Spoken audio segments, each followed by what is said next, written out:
वार्तालाप की आपका नजरिया, आपकी आवाज।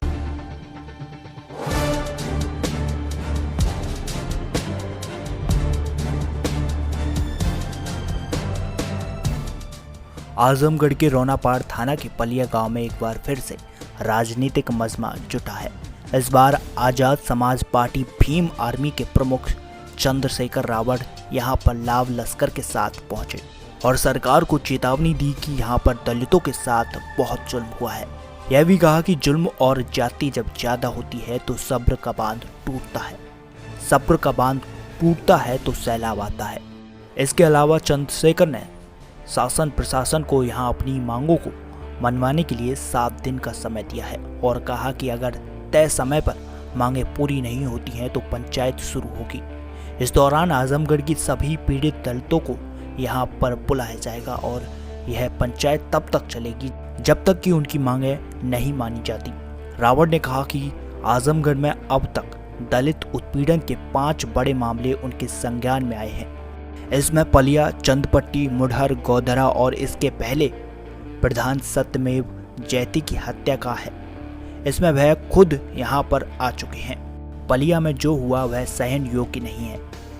जिस प्रकार से प्रशासन के अधिकारियों ने यहाँ पर महिलाओं और बच्चों को भी नहीं छोड़ा, उनको बेरहमी से पीटा गया, उनके अनाज में जहर मिलाया गया, शीशे के टुकड़े मिलाए गए। चंद्रशेखर ने कहा कि जब भी कोई दलित आगे बढ़ता है तो उसको रोकने के लिए राजनीतिक व सामाजिक से शिकंजा कसना शुरू हो जाता है।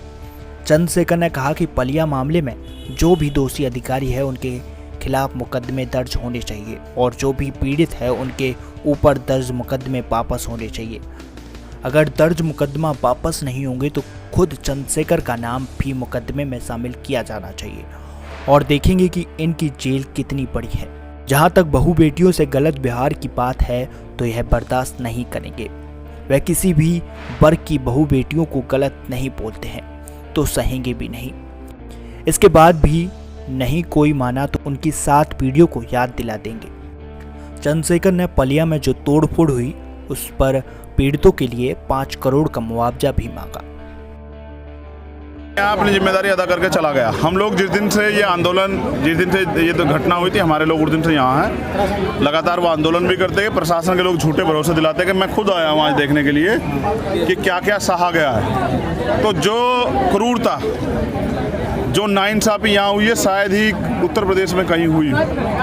और इस जिले में ये 5-6 घटनाएं जो है मेरे संज्ञान में लाई। एक चांदपट्टी का मामला है, यहाँ का एक मुडर का मामला है, एक गोधरा का मामला है। एक इससे पहले मैं आया था तो प्रधान सत्यमेव जयते की हत्या की गई है। जो भी दलित वर्ग के लोग थोड़े से आगे बढ़ रहे हैं उन पे सरकार के लोग और यहाँ के राजनीतिक लोगों का शिकंजा कसने का जो है प्रोग्राम चल रहा है। एक तरफ प्रधानमंत्री कहते हैं कि 2 गज दूरी, मास्क जरूरी, और वो ये भी कहते हैं कि प्रधानमंत्री आवास योजना चल रही है, सब लोग अपने अपने घरों में रहें। लेकिन यहाँ जिस तरह से हमारे घर तोड़ के और घर का सामान, गहने, पैसे, बहनों को मारपीट, उनके तनों से कपड़े छीन ले गए, छोटे छोटे बच्चों के साथ मारपीट, अन्न में जो है कांच मिला दिया गया, आटे में जो है कोई केमिकल मिला दिया गया, ये क्या है? और ये भी बताया गया कि कुछ लोगों को तो ये समझ के मारपीट छोड़ दिया गया था कि उनकी जान चली गई। ये जो पूरा सिस्टम है, इससे पता लगता है कि प्रशासन के लोगों ने जानबूझ के षड्यंत्र के थ्रू इस परिवार के साथ एक क्रूरता की है।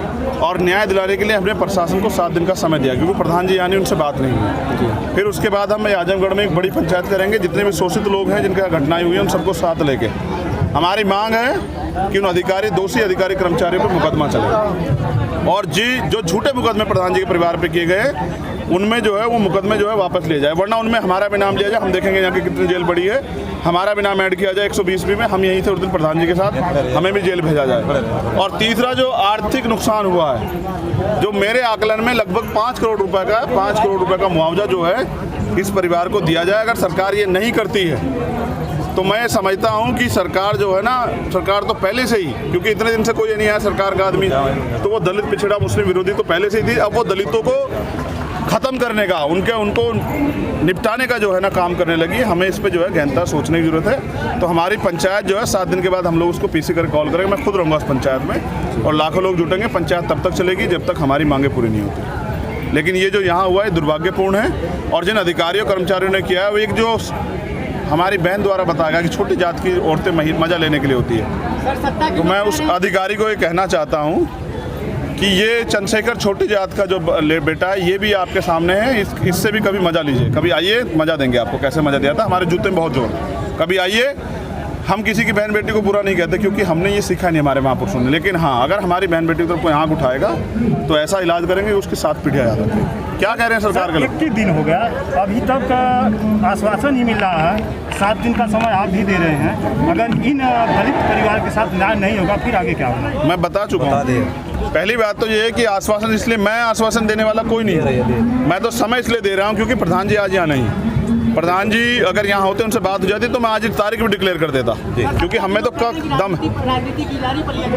हाँ ये इतना जो घर बार तोड़ा है सत्ता के लोगों ने तोड़ा है। सत्ता के लोग आके देखे तो मुख्यमंत्री आए ना, दलितों से नफरत क्या है? क्या दलितों से बदबू आती है? अपने कार्यालय पे तो साबुन से निलवा के जो है बिठवाते हैं, यहाँ आके देखे तो सही क्या सहा इस परिवार ने। और उन बच्चों के जो हमारी बहनों के जो तन से कपड़े नोचे गए हैं, शर्म नहीं आती सरकार को? ये बेटी बचाओ बेटी पढ़ाओ की बात करने वाले, एंटी रोमिस कोड की बात करने वाले, ये पंचायत अध्यक्ष के चुनाव में देखा, ब्लॉक प्रमुख के चुनाव में देखा किस तरह बहन बेटों का चिरण होता। और आज यहाँ देखिए पलिया में हमने जो सुना, हमारा अंदर तक जहन कांप गया। सरकार को याद रखना चाहिए कि जुल्म जाति लंबे समय तक सही नहीं जाती, जब सब्र का बांध टूटता है तो सैलाब आता है, और यहाँ बहुजनों का सैलाब आएगा, सरकार को पता लग जाएगा।